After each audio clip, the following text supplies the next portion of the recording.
There's a moment before every beginning, an inkling of inspiration, but then your stomach tightens. Your mind starts spinning. What if I'm not good enough? What if I'm judged? And suddenly it's midnight again, and you're scrolling instead of creating. You're not lazy. You're standing at the edge of two worlds, the one that kept you safe and the one that could make you alive. Your brain evolved to protect you from the unknown, but the unknown is where everything that matters lives. Your brain can't tell the difference between stepping on stage and stepping into a storm, so it freezes whispering, "It's not safe." That whisper is the dragon at the gate of every dream. But fear is not the villain of your story. Every creator, every hero, every dreamer stood toes curled, heart pounding, but they followed these three weird brain hacks and made success inevitable. Here's how. 1. Hack your subconscious. Before you begin, close your eyes. Take one deep breath and picture the version of you who has already done the thing you fear. See their posture. Feel their ease. Notice how they speak, move, breathe. Here's the thing. Your subconscious can't tell the difference between imagination and memory.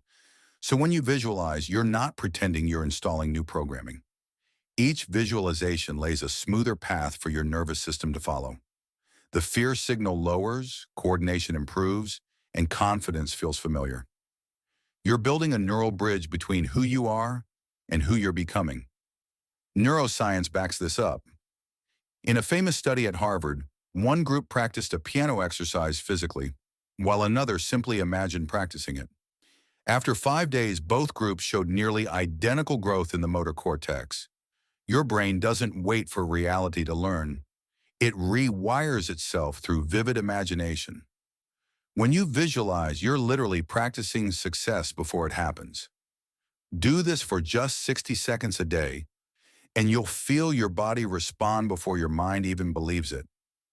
2. Start ridiculously small.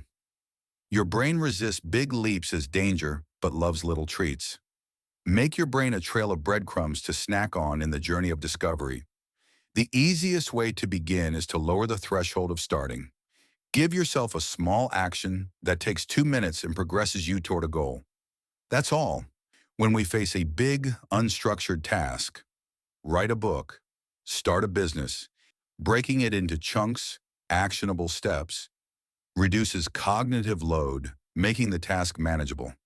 The mind isn't afraid of effort, it's afraid of overload. You're teaching your nervous system that effort isn't threat and rewiring from anxiety to anticipation. 3. Befriend your fear. Don't fight your fear. Thank it. Say, "I see you, but I'm safe now." When you acknowledge it instead of wrestling it, your body relaxes and opens the gates to creativity. Imagine fear as a cartoon. You stop being possessed by fear and start partnering with it. Psychiatrist Carl Jung called this making the darkness conscious. Modern neuroscience would call it increasing integration between limbic emotional and cortical rational networks. Conclusion. Progress isn't a straight line, it's a spiral. The fear won't vanish, but it can walk beside you. You will circle the same lessons again and again, but each time you'll meet them from a higher vantage point.